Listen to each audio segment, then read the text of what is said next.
بسم اللہ الرحمن الرحیم۔ مرد کی پسلی سے عورت کو بنا کے اللہ تعالیٰ نے مرد کو اپنی اس حکمت کا اشارہ دیا کہ میں نے اس عورت کی تخلیق فرشتوں کی لائی مٹی سے نہیں کی، میں نے اسے تمہارے جسم کے حصے سے اس لیے نکالا کہ عورت کا تقدس اور پردہ قائم رہے، فرشتوں کو بھی خبر نہ ہونے دی۔ پائی کی زمین کی لائی ہوئی کس مٹی سے عورت کی تخلیق ہوئی، یعنی عورت کے تقدس کی حد تو دیکھی کہ فرشتوں سے بھی اس کی بناوٹ کا پردہ لازمی قرار دیا گیا، اور پہلی عورت اس مرد کی پسلی سے نکلی جس کی وہ منکوحہ کہلائی۔ اب بات آتی ہے پسلی کی، عورت پسلی ہی سے کیوں بنائی؟ پسلی سے نکلی، کیا ٹیڑھا پن وہیں سے ملا؟ نہیں، یہاں بھی حکمت سے خالی بات نہیں ہے۔ انسانی جسم میں دل اور بہت سے نازک حصے پسلی کے پیچھے چھپے ہوئے ہیں، یعنی پسلی ایک ڈھال ہے۔ ان نازک حصے کے لیے تو اللہ پاک نے عورت کو پسلی سے نکال کے یہ نہیں بتایا کہ عورت میں ٹیڑھا پن ہے، بلکہ اس عورت کو پسلی کی تخلیق کر کے یہ بات سمجھا دی کہ عورت وقت بڑھنے پہ ڈال بھی بن سکتی ہے۔ حضور پاک صلی اللہ علیہ وآلہ وسلم کی محفل میں جلوہ فرما تھے کہ ایک شخص حاضر ہوا اور عرض کرنے لگا، یا رسول اللہ صلی اللہ علیہ وسلم، کوئی ایسا مومن بھی ہے جو جہنم میں رہے گا؟ حضور پاک صلی اللہ علیہ وآلہ وسلم فرمانے لگے، ہاں، ایک شخص ایسا ہوگا جو جہنم کی گہرائیوں میں 1000 سال رہے گا اور مسلسل اونچی آواز میں پکارتا رہے گا، یا حنان یا منان۔ ایک دن اس قدر اونچی آواز سے ہی یا حنان یا منان کہے گا کہ حضرت جبرائیل علیہ السلام جہنم کے قریب گزرتے ہوئے اسے سن لیں گے۔ حضرت جبرائیل علیہ السلام حیران ہوں گے کہ یہ کیسی عجیب بات ہے کہ کوئی مسلسل یا حنان یا منان پکار رہا ہے۔ حضرت جبرائیل علیہ السلام عرش کے سامنے حاضر ہوں گے اور سر سجدے میں رکھ کر خدا کی تسبیح بیان کریں گے۔ اللہ فرمائے گا، اے جبرائیل علیہ السلام سر اٹھاؤ۔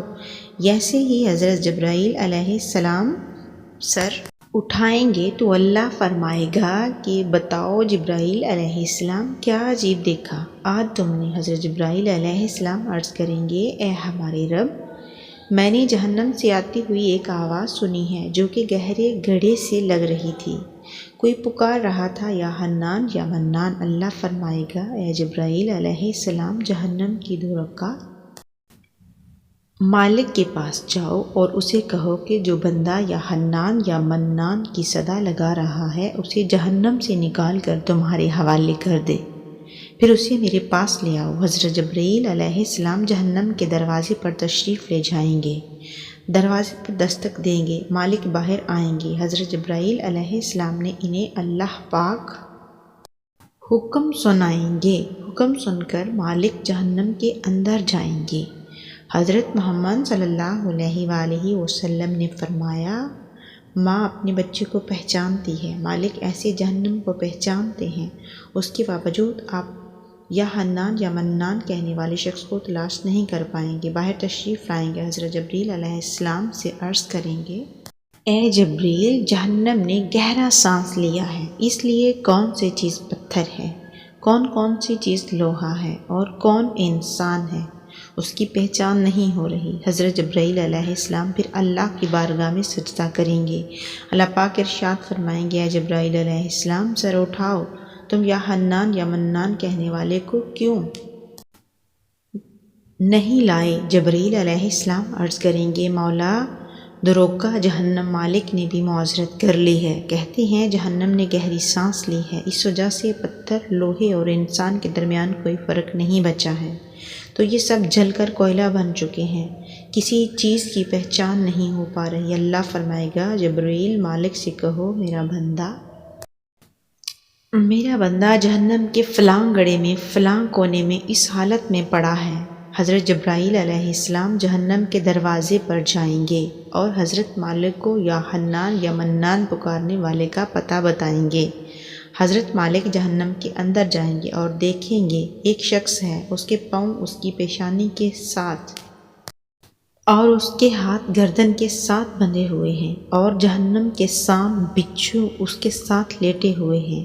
حضرت مالک اس کی زنجیریں توڑیں گے اور جہنم سے نکال کر حضرت جبرائیل علیہ السلام کے حوالے کر دیں گے۔ حضرت جبرائیل علیہ السلام سے عرش الہی کے سامنے لے کر حاضر ہوں گے، سر سجدے میں رکھیں گے۔ اللہ پاک فرمائے گا جبرائیل علیہ السلام سر اٹھاؤ، جبرائیل علیہ السلام سر اٹھائیں گے۔ اب اللہ پاک اس بندے سے فرمائے گا، اے بندے کیا میں نے تیری بہترین تخلیق نہیں کی تھی؟ کیا میں نے تیری طرف رسول نہیں بھیجے تھے؟ کیا میرے رسولوں نے تمہیں میری کتاب نہیں سنائی تھی؟ کیا میرے رسولوں نے تمہیں نیکی کا حکم نہیں دیا تھا؟ کیا تجھے برائی سے منع نہیں کیا تھا؟ وہ بندہ ساری باتوں کو مانے گا، اقرار کرے گا، یا اللہ تو نے میری بہت اعلیٰ تخلیق فرمائی، تیرے رسول بھی تشریف لائے اور انہوں نے تیرے حکام بھی سنائے۔ اللہ پاک فرمائے گا فلاں فلاں گناہ کیوں کیا؟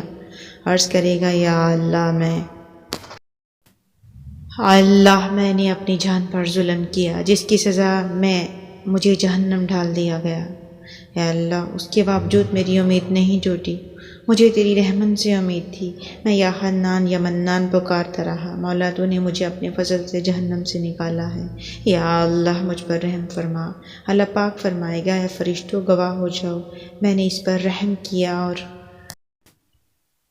تو بس اللہ سے دعا کرتے ہیں کہ اے اللہ ہم جانتے ہیں کہ اگر ہمارے ایمان کا سخت حساب لیا جائے گا تو یقیناً ہم نہیں بچ پائیں گے، ہم بے حد گنہگار ہیں، لیکن اے اللہ پاک ہم تیری رحمت کا سوال کرتے ہیں، ہم سے حساب اپنی عدل و انصاف پر نہ لینا بلکہ ہم پر اپنی رحمت اور عطا کا سایہ رکھنا۔ اے اللہ پاک ہماری دعاؤں کو قبول فرما، آمین۔ قیامت کے دن جب لوگوں کے ایمان کا حساب و کتاب ہو رہا ہوگا، پر کچھ لوگ ایسے ہوں گے جن کو اللہ تعالیٰ بغیر حساب کے جہنم میں بیچ دے گا۔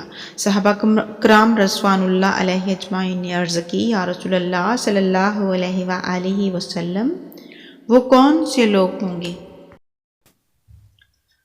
نبی کریم صلی اللہ علیہ وآلہ وسلم نے فرمایا، ظالم حکمران، وہ تاجر جو جھوٹ بولتا ہو، وہ بوڑھا شخص جو زنا کرتا ہو۔ نبی کریم صلی اللہ علیہ وآلہ وسلم نے فرمایا، جس شخص میں یہ 3 عادات پائی جائیں وہ جاہل ہے، جو سننے سے پہلے ہی جواب دینا شروع کر دیتا ہے، بات کو سمجھنے سے پہلے ہی جھگڑا شروع کر دیتا ہے، علم نہ رکھنے کے باوجود فیصلے شروع کر دیتا ہے۔ اللہ پاک ہم سب کو نیک عمل کرنے کی توفیق عطا فرمائے، آمین۔